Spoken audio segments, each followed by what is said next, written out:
Demonstrating Professionalism, 4E, Part 2 of 4.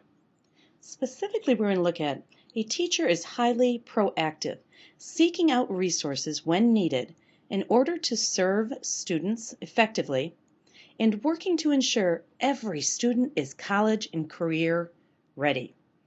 With that, we're going to focus today on curating content.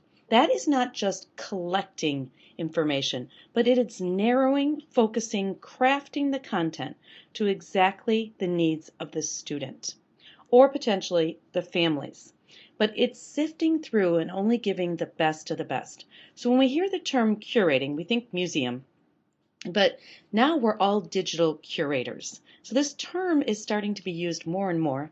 And what I want to show you is not just strategies for curating, but how do you organize all that and present it to your students or your families, colleagues, whoever you'd like to present that information to. We're going to look at a number of different websites and tools to actually curate your content. So important to understand the difference. Searching, go out, find everything. Curating is really boiling down to just the essential resources that you want to share. This is one place that you can start, and it's paper.li. It's not a .com and .org, it's a .li. So that you go ahead and navigate out there, and up in the upper right hand corner you're going to go ahead and sign up, and you're creating your account. Then you can go ahead and start your own paper. How cool is this? And you don't have to worry about design, formatting, any of that. It's all done for you. It's just a matter of finding the right sources to connect to, and then the website makes it so easy for you to look professional.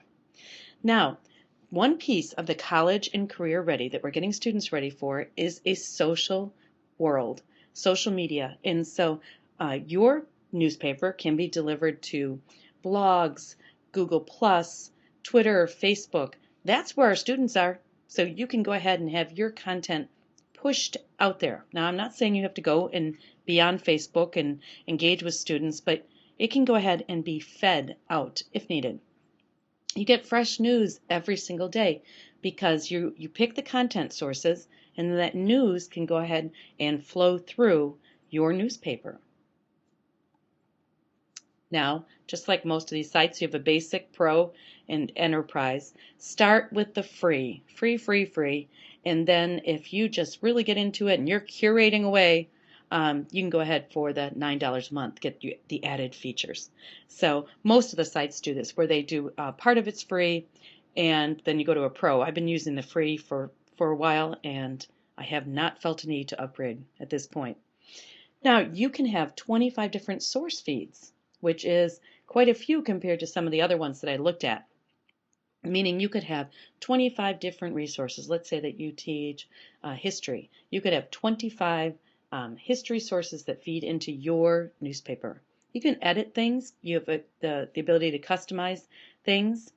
It automatically will schedule updates for you. So if you choose to publish your paper once a day, people are going to be notified through Twitter if you leave that open, or subscriptions. So let's say that you want to make a newspaper about the best resources for speech and language, and the parents of the students that you work with could subscribe to your newspaper, and that means it would go out to their email, and you'll be notified with a beautiful little message, hey, the page of paper has been updated.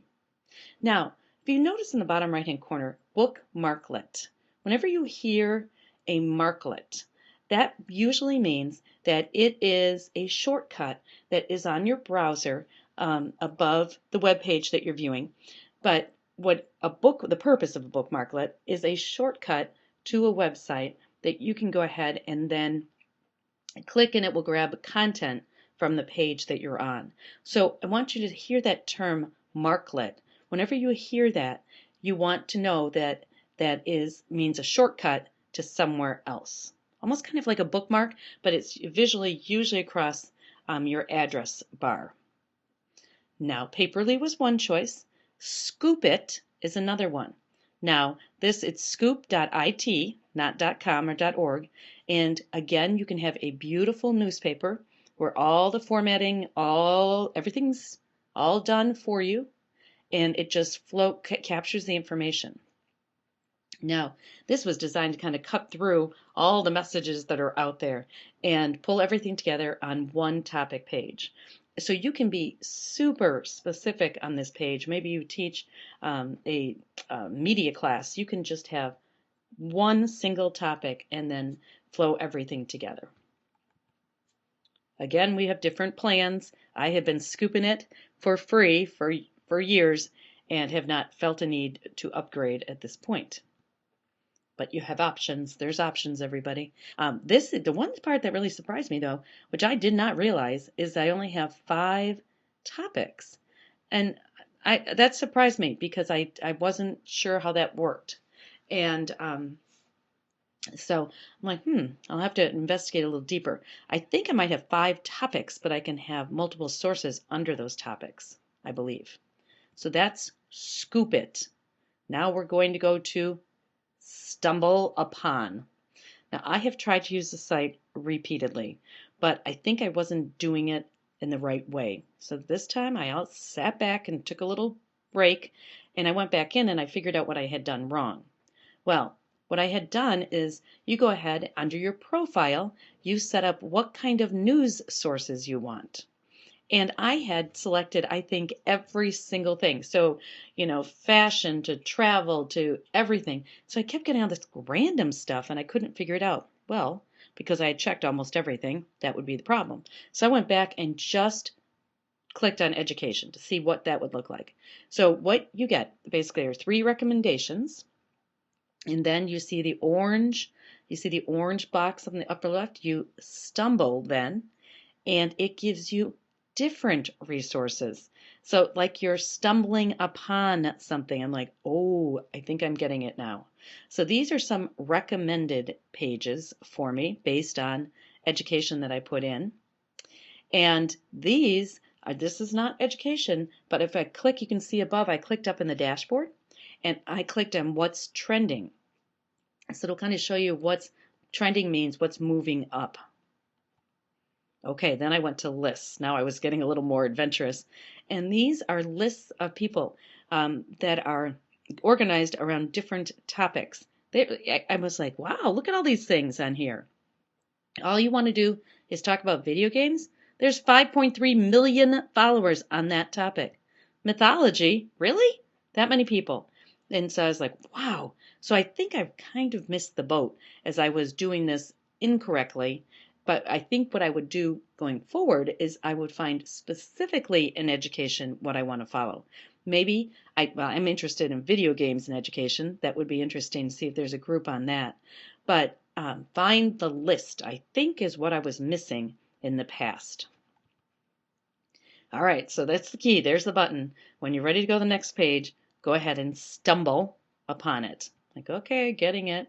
And then what people do is, similar to Facebook, is the like or dislike to go ahead and rate the pages. So it gets smarter as more people thumbs up or thumbs down. I didn't really get into that, but I was like, okay, now I'm starting to get it. Found a couple of resources I would never have found, and I thought, okay, maybe this is beginning to make sense. Maybe you've all heard about Flashcard Exchange. I haven't, but look how many members there are. Look how many flashcards have been added just this week. I was like, wow.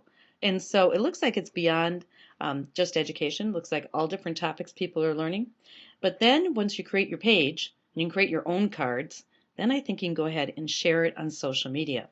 So great when we're focusing back on that you're giving resources to students to get them college and career ready. Unfortunately, they have to remember certain isolated facts, and flashcards are a great way to do that. So this is another tool that we can give our students to put in their digital backpack. So new to me. If I hadn't been on Stumble Upon, I don't think I would have found this. Now, if you're lucky enough to have an Android tablet or an Apple tablet, you can go ahead and use Flipboard. Now, I love the interface that Flipboard is because to me, it's like reading a magazine. You flip and it's like you turn the page. So visually it's beautiful. Now I've been using it on my iPad and I really like it. So it's your social magazine, and and click and your page flips open and you have new topics, and then you can click on the topics that you're interested in. So you see how there's little squares and you just click, okay, I want to find out what the news is. I go ahead and click on that. It flips me to my news page. I really like it. I like the visual interface, that it's very much like the feeling of reading a book. I think that's what I like about it. And it's right in your hands, and just hit the flip and there you go on to something new and easy. So I give you a variety of tools to go ahead and curate content. The most important part of this module is that you are digging through and you are getting, using your expertise, you are getting just the best of the best resources, but then visually organizing them to deliver them to students, to families, other colleagues, whoever you need to serve them to. So you've got scoop it, paperly, and flip it. So you've got all different things that you can go ahead and use. So demonstrating professionalism in new ways. Thanks.